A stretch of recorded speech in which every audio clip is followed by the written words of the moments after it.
बाद में मेडिकल की बात यहाँ पे मना कर दी है। देखिए, मेडिकल कराने से मालीवाल ने इनकार कर दिया है। पहले ये खबर निकल के सामने आई कि मालीवाल ने पहले सुबह 10 बजे के आसपास पीसीआर पे 2 कॉल की, दूसरे कॉल में उन्होंने मारपीट की बात कही। लेकिन अब पुलिस की ओर से जैसे ही यहाँ पे मेडिकल कराने की बात कही गई, स्वाति मालीवाल ने फिलहाल मेडिकल करवाने से इनकार कर दिया। बस इस इनकार के पीछे की वजह क्या है, ये अपने आप में साफ नहीं हो पा रहा है, क्योंकि कुछ देर पहले ये खबर आई कि वो थाने पर जा रही है अपनी शिकायत दर्ज करवाने के लिए। अब अगर शिकायत दर्ज करवा रही है वो, तो फिर मेडिकल से परहेज किस बात की।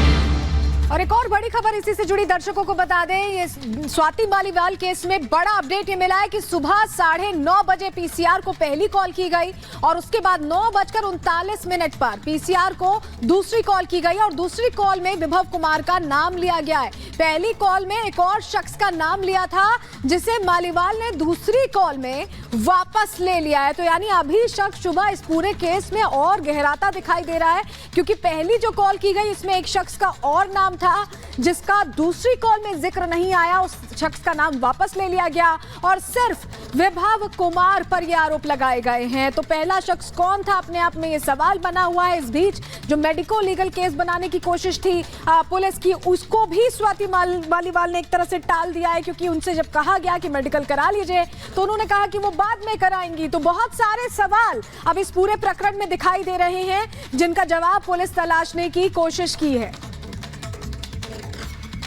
और इस बीच पूरे प्रकरण पर बीजेपी नेता कपिल मिश्रा ने क्या कुछ कहा, सुनवाते हैं।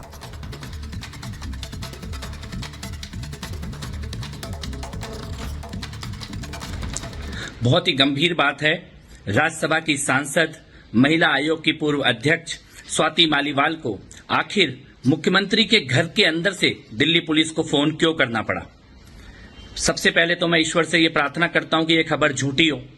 किसी मुख्यमंत्री के घर में एक महिला राज्यसभा सांसद के ऊपर हिंसा और अत्याचार होने की ऐसी कोई घटना इस देश में पहले कभी नहीं हुई है। तो काश ये खबर झूठी हो, लेकिन अगर ये सच है और विभव ने स्वाति मालीवाल को मारा है, पिटाई की है स्वाति मालीवाल की, और इतनी हद तक बात पहुंच गई कि स्वाति मालीवाल को पुलिस बुलानी पड़ी, मुख्यमंत्री के घर के अंदर से फोन करना पड़ा, तो ये बहुत बड़ा अपराध है, ये पाप है और इसके जिम्मेदार केजरीवाल होंगे।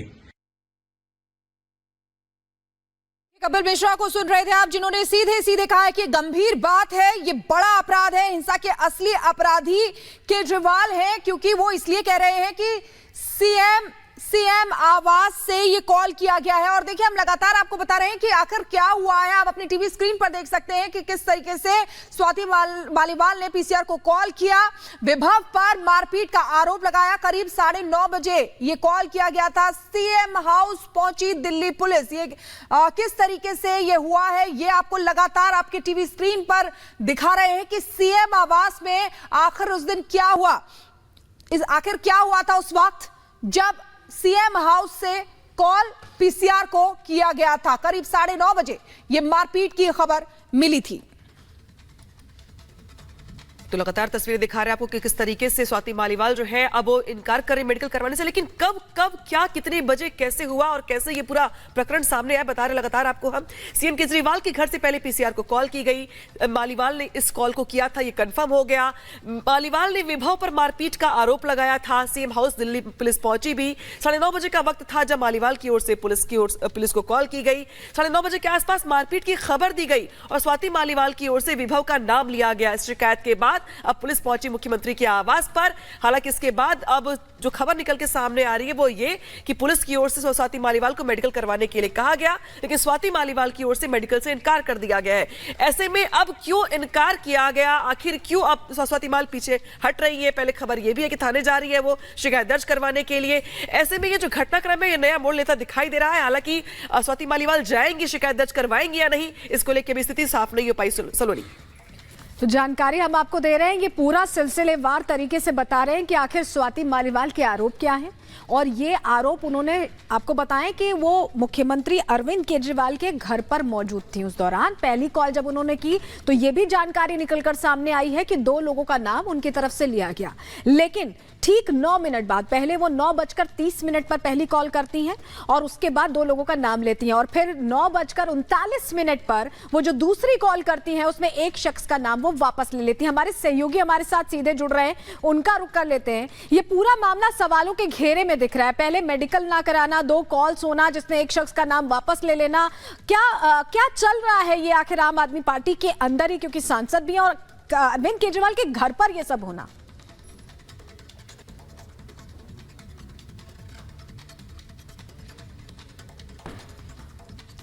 गणेश हमारे साथ जुड़े हुए हैं। गणेश, क्या आप तक हमारी आवाज पहुंच पा रही है?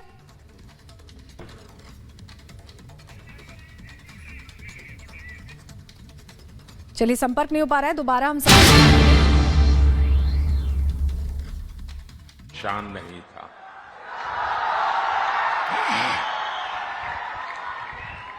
ये बहुत बड़ी बात है और मैं इसके लिए उनकी माता जी को सारे क्रेडिट देता हूं। आपने इसको ऐसा संस्कार दिया, गुरूर का नामो निशान नहीं। दूसरी बात, मैंने एक बार हमारी कैबिनेट में कही थी, शायद चिराग को भी पता नहीं होगा, रामविलास जी कैबिनेट में थे। मैंने कहा कि मैं देखता हूं कि चिराग जब पार्लियामेंट चलती है वो पूरे दिन सदन में बैठता है। सॉरी, मैं जरा तूतारी कर देता हूं कि मैंने उसको बेटे की तरह देखा है, वरना वो हमारे माननीय सांसद है। पूरा समय पार्लियामेंट में वो बैठते थे, 14 से 19।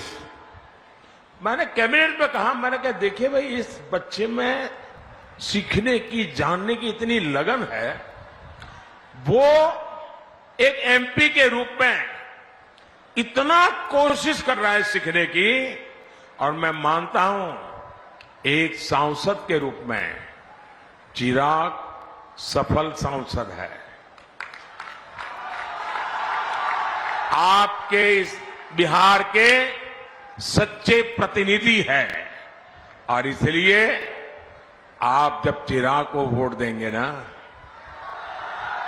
तो वो वोट सीधा सीधा मोदी के खाते में जाएगा। अच्छा, मेरा एक काम करेंगे, जरा सब बताइए, मेरा एक काम करेंगे। ऐसे नहीं, चिराग की बात कर रहा हूं तो बड़ा उत्साह आ जाता है, मेरी बात करता हूं ठंडे पड़ जाते हो। जरा हाथ ऊपर करके बताइए, मेरा काम करोगे? देखिए, यहां से जाने के बाद ज्यादा से ज्यादा घरों में जाइए, ज्यादा से ज्यादा परिवारों में जाइए, और जाकर के कहिए कि मोदी जी आए थे, मोदी जी ने आपको जय श्री राम कहा है, मेरा जय श्री राम पहुंचा दीजिए, मेरा जय श्री राम पहुंचा दीजिए। बोलो भारत माता की, भारत माता की, भारत माता की। बहुत बहुत धन्यवाद। भारत माता की, भारत माता की। जय श्री राम, जय जय श्री राम। नरेंद्र मोदी जिंदाबाद। और हर भारतवासी की पुकार, 100% मतदान इस बार होगा भारत की भविष्य का निर्माण, भारतवासियों का होगा कल्याण। अपने वोट की ताकत दिखाओ, लोकतंत्र की खुशबू बढ़ाओ। फिलहाल वक्त है छोटे से ब्रेक का। ब्रेक के बाद फौरन हाजिर होंगे। देखते रहिए रिपब्लिक भारत।